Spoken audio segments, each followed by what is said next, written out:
The Note 20 Ultra is an absolute beast of a phone. It's one of the best phones I've seen when we look at the design, functionality and build quality. The Note 20 Ultra is an almost perfect phone. They were really close to pulling it off. It comes with a 6.9-inch AMOLED QHD display protected by the latest Gorilla Glass Victus, which is meant to protect it from drops for up to 2 meters. The screen does support 120Hz at Full HD and 60Hz at QHD. It's quite an immersive experience when using the phone to consume content.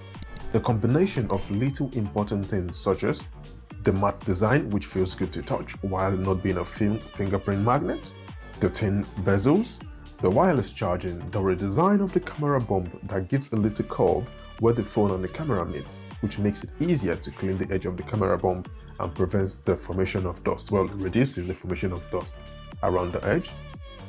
The glass and the metal look, the IP68 water resistance, the ultrasonic in-display fingerprint reader. All these things brings about a well-rounded and thought-out phone.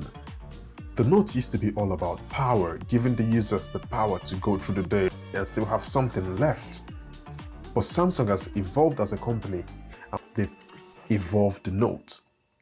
The Note is all about doing everything really well while looking majestic.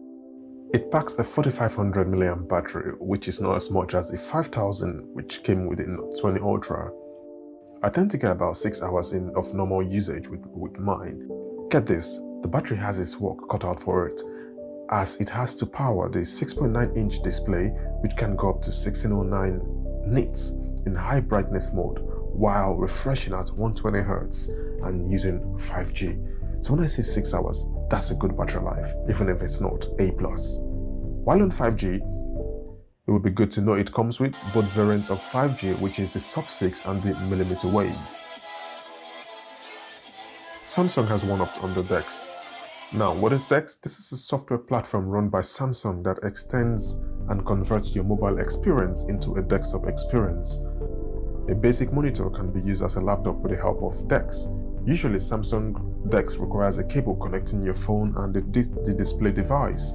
But Samsung has done one further and now allows you to connect to your TV wirelessly, which means you're able to control your TV, or you're able to extend your mobile experience to your TV wirelessly. Samsung does need to work on the compatibility, as my LG TV connected via Wi-Fi, but I could not use it. But a HDMI cable will solve this. The S Pen now has a reduced latency of 9 milliseconds and a sound effect which gives you this feeling of writing on paper. Every pen stroke is so accurate and non-delayed, it's mind-blowing. Sometimes we become so accustomed to technology around us that we fail to take a step back and appreciate the progress we've made. We now have the S Pen gestures that allows us to go back, go home, resend, smart select and screen write. The bucket loads of other features are still available, such as text to handwriting, aligning your handwriting so it's straight, the glance feature magnify, the pen up where you're able to draw and design what you want to, the translate, AR doodle, live messages. We all know this is what Samsung is really good at, even though it does annoy us sometimes when they add so many things that we just do not care for. The rear camera comes with 108 megapixels, 12 megapixels of telephoto lens with 5x optical zoom and 50x digital zoom, a 12 megapixel ultra wide camera and a laser autofocus to prevent the issues of focus hunting which we saw on the S20 Ultra. The front camera comes with a 10 megapixels. When talking about phone cameras, people always want a point and shoot, no fuss approach to it. And the Note 20 is the most versatile camera on the market yet. The terrible focus hunting on the Ultra has led to Samsung installing the laser autofocus that has drastically helped improve the camera focus system in the Note 20 Ultra. It does have a huge camera bump, which makes it difficult when using the phone laying flat on the table. A case would do wonders here. When zooming in past 5x, be careful, as the phone does not really know at what point to switch to the telephoto camera to capture more detail in the image which you've just zoomed into, which might lead to a lesser quality picture than you wanted. Apart from that, the camera has been mostly enjoyable. I will show you a few images here. The rear camera allows you to record videos up to 8K at 24 frames per second, and you could go lower to Ultra HD at 60 frames per second and 30 frames per second, or you could go to Full HD at 60 frames per second and 30 frames per second, or if you wanted to go lower than that, HD at 30 frames per second.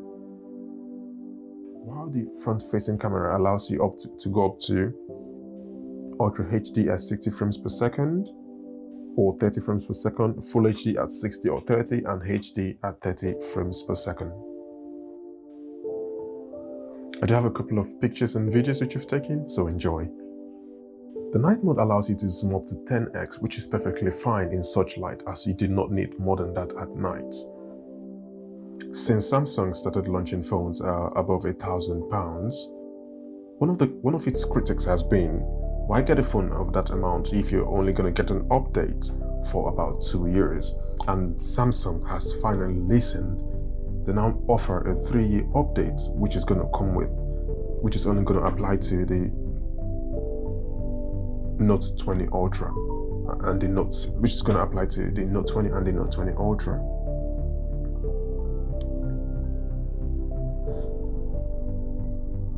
Samsung has always been a company that tries to pack everything into a smartphone, even if it's what the consumer might need and might not need. They've always done this, and sometimes they went wrong. If we look at Bixby, they tried to force Bixby on us, but no matter how badly they did that, we were not interested in using Bixby. But one of the best pushed features is the S Pen.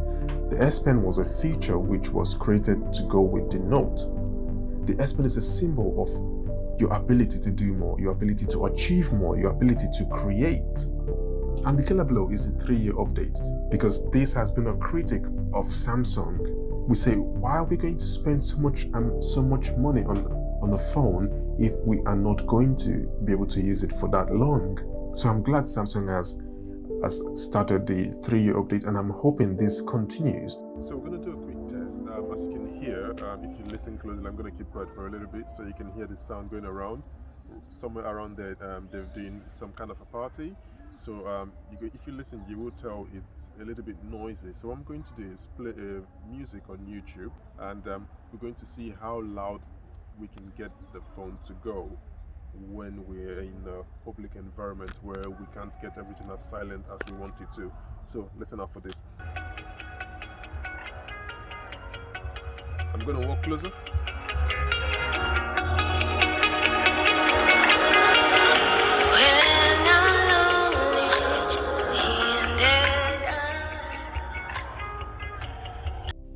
The reason I say this is an almost perfect phone is because there are quite a few things which are wrong with this device. First, the price. The Note 20 comes at $1179 for the 256GB storage option and $1279 for the 512GB storage option. It is quite expensive. So if you wanted to get this phone, I would advise you to wait a little bit more, as there is always a reduction. Would be the boxy feel. Now, if you're used to phones that have curved edges, then this might be a problem for you, because when you come to the Note, the design which made it quite grippy to use, even though it's a large phone, is also the design which makes it a little bit more painful to use, as when you use this phone properly, the edges tend to dig into your skin, and for some time it's comfortable, but if you're using your phone for quite some time, it becomes a little bit painful to do this continuously. The third issue would be the speaker. The speaker is quite a letdown. It's got rich sounds, everything sounds crisp and nice, but the volume, I cannot get this thing to be loud enough. Not sure if it's just my phone, but I have an issue with the volume. I would have expected this phone to have this oomph, this power in it. You know, when you turn on your music, you know you're using a Note. You know, come on. If I'm going to be paying 1,300 or 1,179. Give me something. The other issue here is the all too known issue with the Exynos and Snapdragon. Samsung really needs to sort this out. It's either you give us all Exynos, you give us all Snapdragon. But you can have some people getting the Snapdragon and some people getting the Exynos and still expect us to pay through our teeth. Come on, Samsung, fix this. Apart from that, this has been a very, very good phone to use. Would I recommend this phone? Yes, the caveat would be wait for a price drop, as there will always be one. But whatever you do not get the Note 20 or the S20 Ultra, as you're better off putting your money into the Note 20 Ultra or the S20 Plus. Thanks for watching. Please like, share and subscribe. See you in the next one.